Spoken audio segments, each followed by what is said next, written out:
Following program is rated TVMA for mature audiences only. I tried to tell them not to curse, but it happens. I don't ever slow up, no I don't take shit. I got no love for the fakeness. If you wanna play tough and wanna hate this, I'll always show up. I don't ever slow up, no I don't take shit. I got no love for the fakeness. If you wanna play tough and wanna hate this, I'll always show up and make a statement. I don't ever slow up, no I don't take shit. I got no love for the fakeness. If you wanna play tough and wanna hate this, I'll always show up and make a statement. Everything I do so instinctive and so passionate. Every word I move so descriptive like an adjective. I got a vendetta against people who patented being negative when you should be getting after it.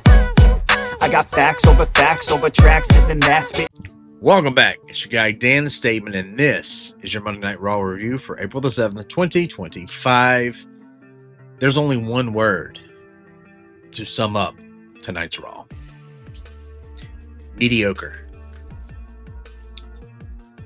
Last week, Raw hit the pedal to the metal on the road to WrestleMania. SmackDown continued that. We hit cruise control again tonight, ladies and gentlemen. We're less than 2 weeks away from WrestleMania. They did have some good stories tonight. They start off the night with Adam Pearce in the ring. Sitting beside him was the women's world title on a podium. And we're like, oh shit, did someone get hurt? What was going on? I was in a wrestling chat with buddies. We were all like, why is the... He calls down Io Sky, and I'm like, okay, she seems fine. He calls down Bianca Belair. Then he calls down Rhea Ripley. And the funny thing is he messed up. He said, and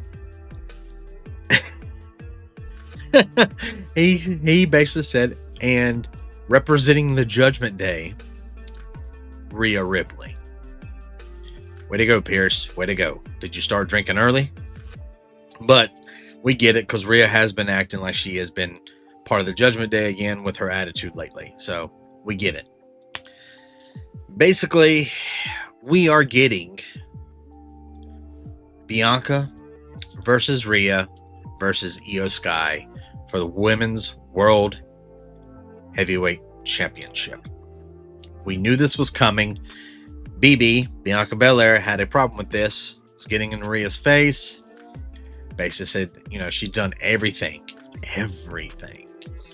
that needed to be done to get to WrestleMania. And Rhea just cries like a little bitch. Now, to mention, Bianca is wearing all black. Black lipstick, black everything. Her wardrobe's black.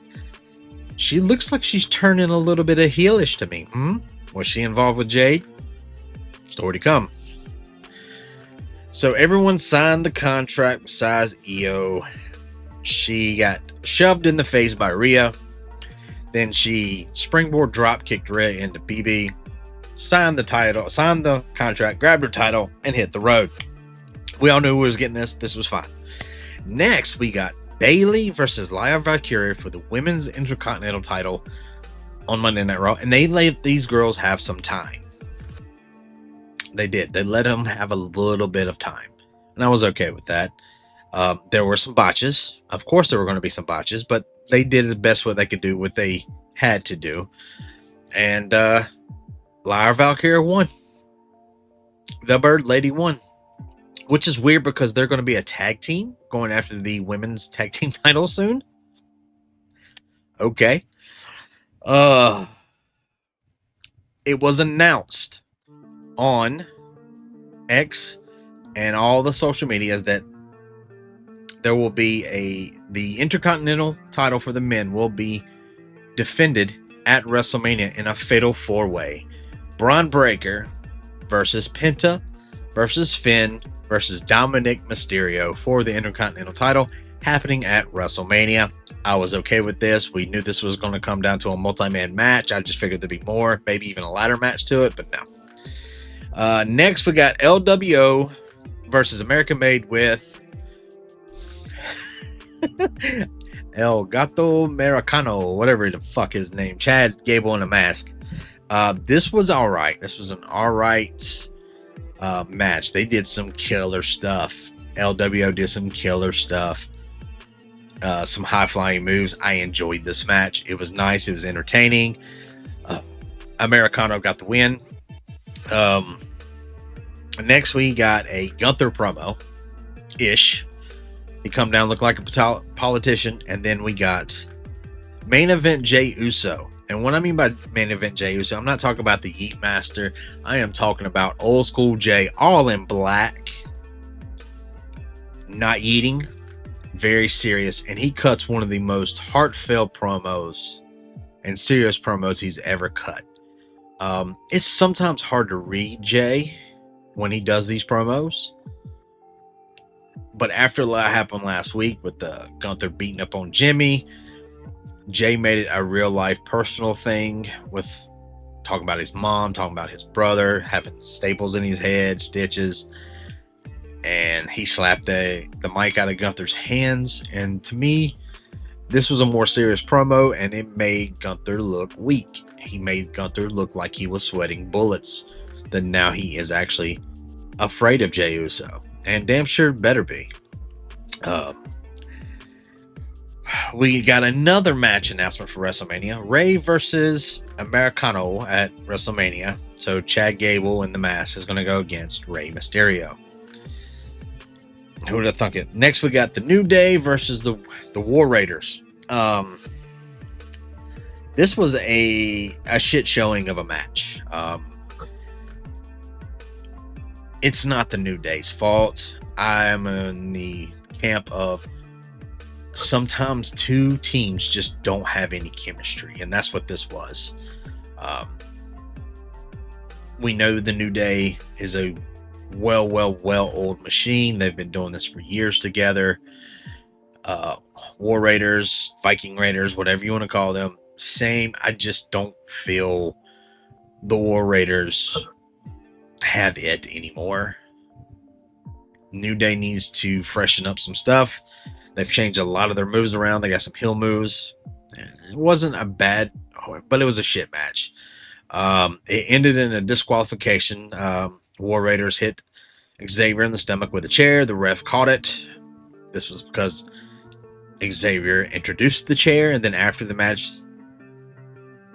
the New Day beat this shit out of the War Raiders with chairs. I'm for this. Do I think the War Raiders need to be champions? No. Do I think the New Days need to be champions? I kind of do, but I need to see more out of them. They've only wrestled 2 matches as this heel faction, or a heel tag team, so I need more to say if they get a match or not. The next match was Penta versus Dom Mysterio, and this was a good match.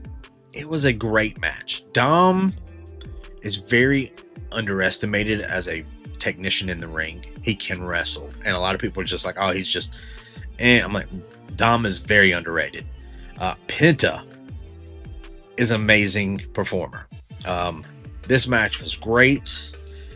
Penta won. It was a great match, and then after everybody was jumping on Penta, so it was Carlito and Dom, and then Breaker comes down. Carlito gets out of the ring, starts going out, and Breaker goes, oh, you want fucking some? Throws down his title and runs, and you see him jump in midair and then almost do a flip before he spears him and lands on his other side. And I'm like, holy shit, that was a cool spear. He speared everybody. Finn got the better of him, held the title. Breaker's about to spear him, and he gets out of the way. I'm invested in this match. I want to see these 4 guys and see what kind of match they can put together. But my prediction is Dom's winning this belt. He's going to sneakily win this belt. Phenomenal spot with the spear with Braun Breaker. Could not have liked anything else. We closed the show with Paul Heyman in the ring saying, I will always be loyal to my tribal chief. I will always be loyal to my best friend. But then burn it down hit. Seth comes down. He does his little thing. And he basically says, I can take you out of this equation, Paul. And just one quick stomp to the back of the head. and you won't have to worry about it. Paul says, don't put your fucking hands on me anymore. Rollins laughs. Rollins puts his hands on him again, and here comes Punk. And these two fight. Seth gets the better of him, leaves Punk in a heap, looks at Paul and goes, now you owe me a favor, and leaves. And we end the show. Oh my God. This was a great moment, because Rollins is the third wheel in this match at WrestleMania. He's the third wheel, just like last year. He was a third wheel or fourth wheel in the tag match with Cody. And so Rollins is a damn good performer. Don't get me wrong, he is. But it just seems like he's the company guy. He gets the short shaft. He does whatever they want him to do. This to me showed that, they're going to let him do that little heelish character. We got 2 more weeks for him to play mind games. There's probably going to be a thing on SmackDown, and then the last Monday Night Raw before Mania, Roman Reigns is scheduled to appear. So we're probably going to get more and more and more of this stuff the next 2 weeks, and I'm here for it. Anything to speed up this WrestleMania card, and they're announcing a lot of matches, and I hope that in the Triple H era, Paul Levesque era, we've been getting 5 to 6 matches per PLE card, and it works. The formula's been working great. I have a feeling this WrestleMania, they're not going to do that. I think they're going to have more than 5 matches a night. I think they're trying to do that to sell the rest of these tickets, because WrestleMania is not sold out now. Normally, WrestleMania is sold out for months. You would think that this John Cena Cody Rhodes match would sell out the building. It hasn't. The triple threat with Roman, Punk, Seth, it hasn't. What else does WWE have to do to sell the rest of these tickets? I don't know. I don't know if it's the price point. People are just not paying this anymore, because the pay scale for the competition isn't that expensive. By the way, we did watch and we did review the AEW pay-per-view this week, and I watched it. I'm not going to comment it here, but it is up on other channels, so if you want to see that, go check out our socials. Also, thank you guys for watching the Wolfpack Wrestling Podcast every Thursday, 7:30-ish. Also, watching these videos, liking, commenting, subscribing. I appreciate you. It's been one hell of a run this year, and I hope we continue to grow the channel. If you liked what I say, if you don't like what I say, remember, you can always leave a comment. I respond to everyone. That, or check us out on Thursday, 7:30-ish, right here. YouTube, Facebook, Instagram, X, Twitch. We're everywhere, and we have a little fun, and we talk with the comment section a lot throughout the entire show. So if you want to get something out there that you didn't know that we don't see, comment on there and we'll react to it. It's a great time, and we all love you guys for coming out and showing support. And as always, guys, be good people, and let's hope this WrestleMania gets better.